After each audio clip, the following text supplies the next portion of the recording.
Right, guys, welcome back to another In the Rough podcast. I think we're on 30 something now, still going, which is miraculous in itself, but got lots of subs now, which is good. I think we're up to about 130 odd, so don't forget to like and subscribe to get more of these and more of the golf videos. We've got more coming from mine and Tom's round last week at Whittlebury, and yeah, hopefully a few more to come because we are hitting up Redbourne, I believe, later this weekend, which has got one of the longest par fives in the UK. So I'm sure we'll get some good stuff from there for you. But big news this week, and well, the only news really, because it's been a bit of a boring week from the tour perspective, was Rory's win. Yeah. He's back. Go Rory. Yay. Go Rory. Right, before we even get into Rory and how great that is, that he's back on top, how easy was that golf course? There was like 5 rounds of 10 under. I was just like, I mean, how many people shouldn't happen? How many people ended their scorecard under, minus 20 and under? Yeah. It was a joke. It was that easy. Ricky almost got a win. Wow. Which is the way to look at it, isn't it? Yeah. It was literally like though, as long as you didn't hit it into the desert with all the rocks, you were going to be at least having a birdie putt. Yeah. Yeah, I mean, having a having a par 4 where you're hitting on, from a higher tee position, and it's just over 300 yards when these guys can drive that distance on a flat course, it's going to make for eagle putts. Yeah, they were dialing back on that hole, weren't they? Most of them. Yeah. I mean, I've never in a single course seen 13, so by the many way. eagles. No, that's how many people were 20 under par or better. Oh, lovely! Wow, that is a 13. very high number. That's an incredibly high number. That's mental, isn't it? Yeah, I mean, but all I'd say is I've never seen so many attempts at an eagle putt ever on a single weekend. Like The person who came third from bottom was 4 under. Tied 59th was 10 under. I feel like that's the sort of results you'd get if they were to play a tour event at a public course. No, public course would be harder because they can't putt the same way. Well, okay, if the greens were better, I think from an ease perspective and a distance perspective, that was the kind of feeling I got. Yeah. If the greens were playable. Yeah, I'd agree, but I think realistically they'd actually find a public course harder. Although it does highlight how good they are. Yeah. When they have a course where it's like not going to challenge or stop them in any way unless you hit it like 50 yards offline. Yes, but at the same time, you want to see them challenged. I guess that's what makes golf enjoyable to watch when they have to deal with difficult things and they do it better. It was close at the end in the final round. Yeah, no, I'll agree. It's added excitement. Yay! My boy Hideki was there. Close. Yeah. Did you not see how he rated himself there? No. He said he felt if the Masters Matsuyama was tied 59th, mate. So I don't think he was that close. No, that's what I'm saying. That's how he rated not Hideki. himself. Sorry, I was Colin, my boy. Colin. That's who I was. Yeah, I was going to say, Matsuyama said if he rated his Masters win at a 10 or 10, he said that was a 1, and he still shot well under par. So that shows it. Yeah, I mean, the reason I was thinking Hideki is because he's got the Zozo Championship this weekend, hasn't he? Started today, I think, didn't it? Yes. Yeah, so. Yeah. Where's that being played? Anyone have any ideas? Where's what being played? It's the Zozo. Zozo. Yes. Is that Japan, isn't it? It's in Japan. There's also the Mallorca Open as well. It's just started. Golf Narashino. Ooh. So, that was it, because I read a headline saying that of Hideki trying to win it in Japan on his home turf. But it'll be interesting. That'll be a fun storyline. Shall we talk about Rory? Yes. But after what we've said, we've just bashed him into a bush and said it's not that impressive, basically, is what we've all just said. So no. It's impressive. It's just the golf course is too easy. Yeah. Yes. to provide any sort of challenge. But then it's also impressive that you can get to 25 under no matter what. No matter how easy the golf course, the fact you can average a shade over under 6 under par a round, pretty impressive. And some of the rounds he had in there, he looked very good. Like very good. Yeah. Just dialed He's finally realised that trying not copying Bryson means that he can play good golf. Oh my God! Yeah. Yes. Flashback to our podcast from January where we told him that and he didn't listen. So yeah. Yes, because I know Rory listens to us to our podcast quite regularly. No, but he should now. Well, he might have been only just over 7 years without a win and not 8 if he'd listened. What is even more impressive is I think he was losing shots on the field on his approach to the green, but was so good driving it and so good putting it that he could still win the tournament. And a tournament where everyone was going so well. Like it generally seemed like everyone was so dialed in. Like even, yes, we said the course was probably a bit easier than it should have been, but nonetheless, the fact that everyone seemed dialed in. So I don't know if they've all been doing some sort of routine over the summer or what's happened, but it might make for a good new season. Yeah, hopefully. Well, if Colin was a better putter, he would have won it by a country mile. So I mean, Colin. I'm not saying he's a bad putter. Obviously, he's one of the best in the world. But in comparison to like how Rory and stuff were putting, to be fair, it is probably his weakest spot. Yeah. Well, what was it? The third day, he hit a 28 front 9, didn't he? And it's just like madness. So yeah, Colin is unbelievable. I don't know what it is. I just feel Jordan Spieth is the best putter in the game at the moment. Why? He was 5 years ago when he was winning everything. He couldn't miss a putt. I don't know about now. I've noticed that if you're in the top, whoever is the top putter, strokes gained wise in the weekend, usually wins. Yeah. I mean, I've not looked at the statistical analysis, but I'd agree whoever putts the best wins. I'd also agree whoever gets in the hole and the least shot wins.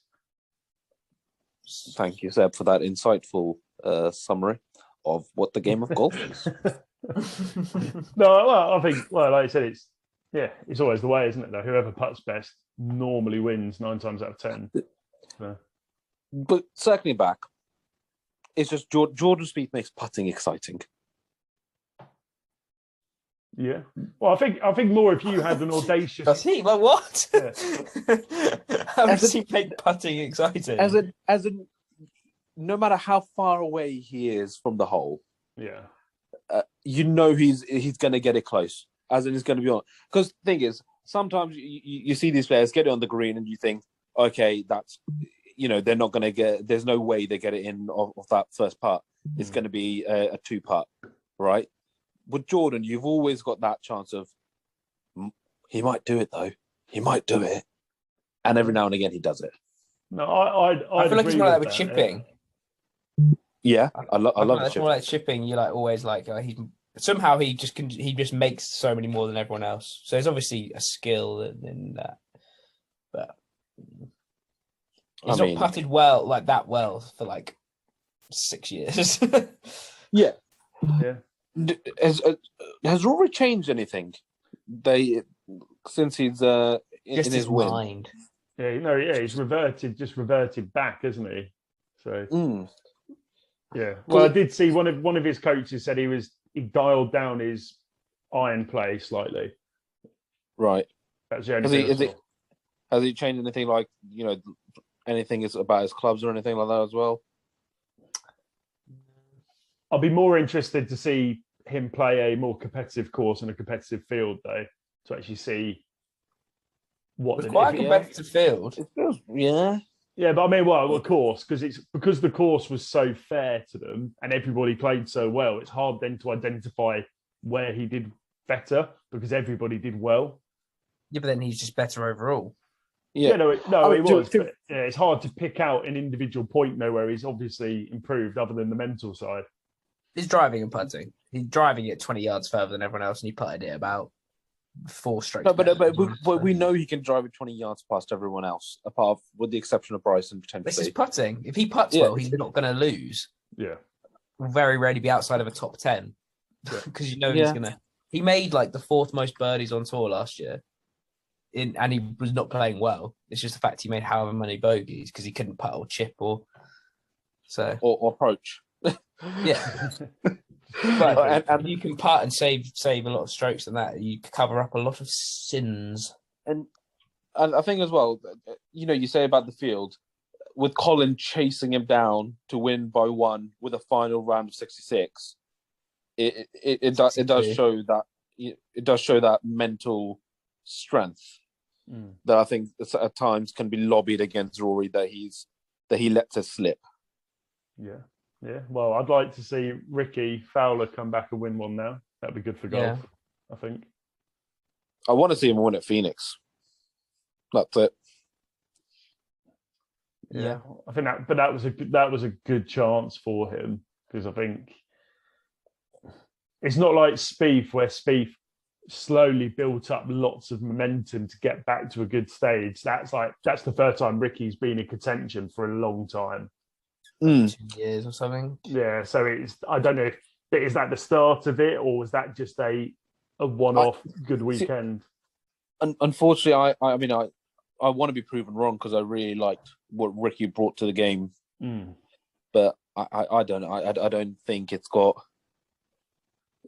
arms and legs just yet to prove to us that it's not just a one-off, because he's not been at the races for a very, very long time, and it's difficult to believe it. Yeah, especially since he still has more commercial deals than almost every other golfer, even though he hasn't won anything in donkey's years.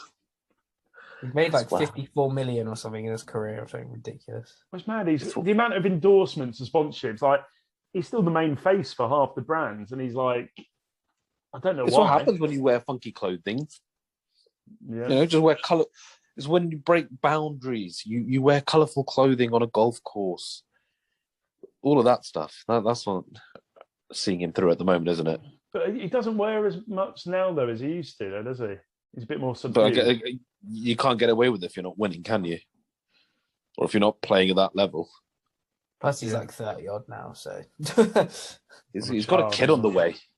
No, I didn't realize Rory was still only like 32. Yeah, mental. I do worry about Rory's back holding out. Right. Okay. Why? But do you not think strength and conditioning now is significantly better than it ever has been to prevent that sort of thing? Yes, but I still worry because Rory is like so much torsion when in his swing, especially with the driver, that I do worry that later on down his career he's gonna injure himself, and he's not gonna carry on playing to the age of like a Phil. Maybe. No, I think his swing is so perfect.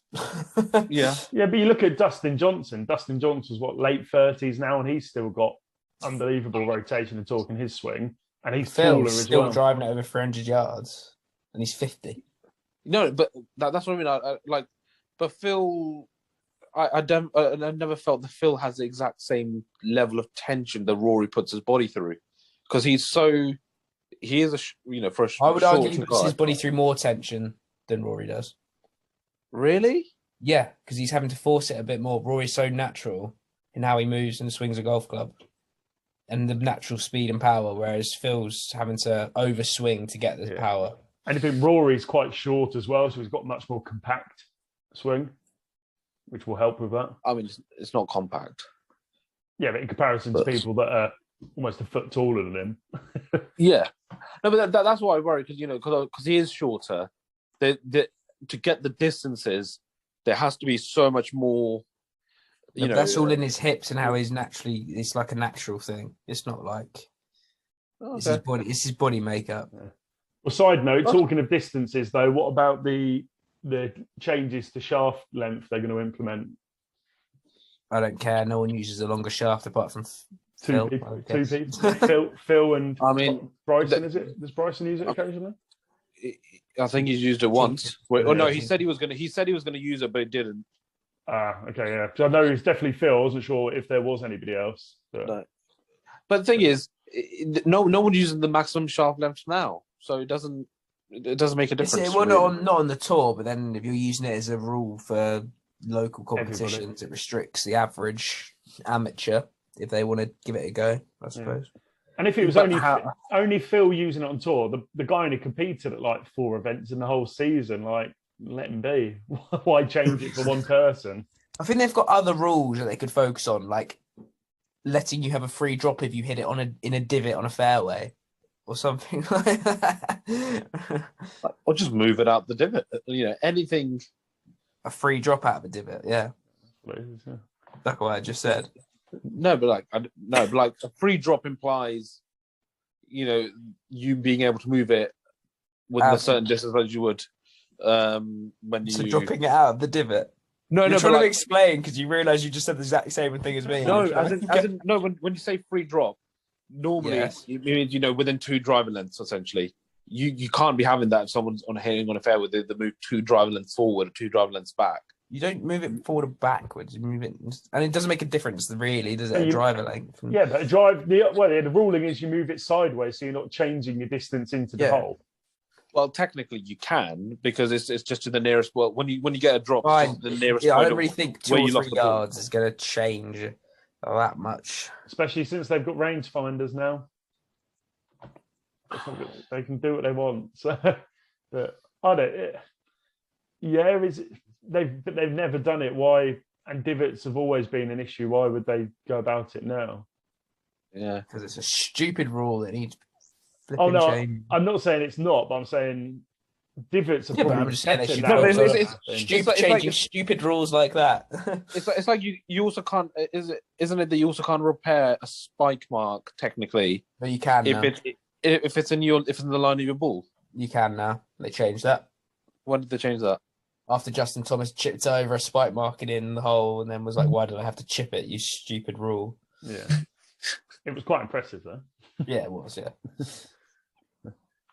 I think that's exactly the video I saw when I was like, is that a rule of golf? I did not know that was a rule of golf. Mm. Well, it's not even a rule. Like, he could have putted for it, but obviously... Yeah, but the fact is, why couldn't he have repaired it? But obviously, if they've changed it, they changed it. Yeah, but then also it's a bit of a ball ache because even if you repair it, like the chance of you getting it back to level is not easy. Right. Yeah. But then at that point you accept it that that's part of part of the conditions you've been dealt, but you've at least had some attempt at repairing it, I guess. Yeah. But no, I do agree the divot one could be something looked at because it's if you think if you're the last group out on Sunday, like it's a minefield. Like, what other rules are there that you'd potentially want to change? That if you're in a divot, you can just place it within a club length. No, but are there any other rules that actually potentially need to be looked at?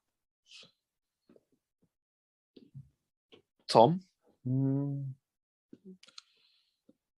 Not I can think of off the top of my head. Just that one, it really irks me. Well, I think that one's a good one to highlight because that affects golfers at all level. Probably affects amateur golfers more than professionals because they know how to play through that. So it's a good if they wanted to actually affect a change that's going to actually affect the sport and not just 150 people. That's probably one to look at. Yeah. No, I'd like to.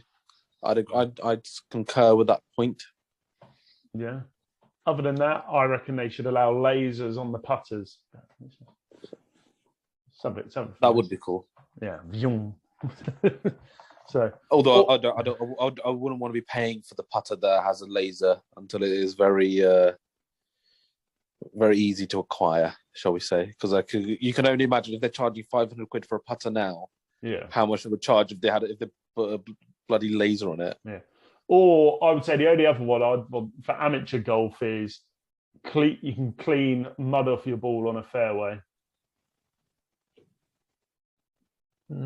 given amateur golf in the public courses, especially during the winter months, like that's a very regular occurrence.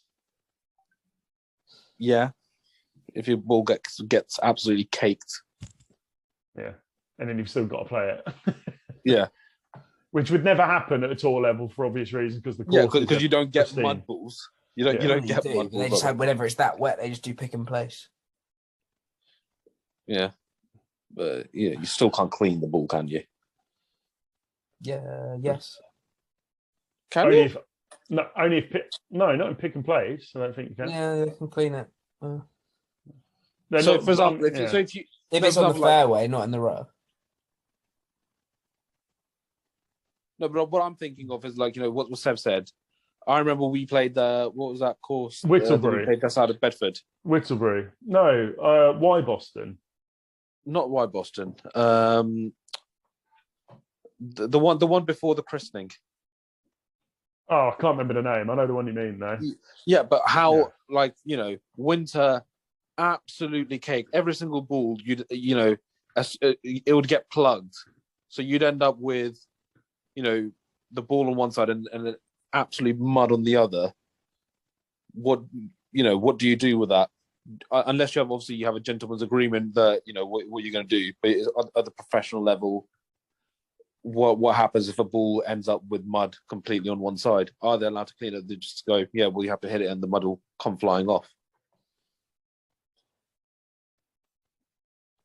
Yeah. No. And on that rant.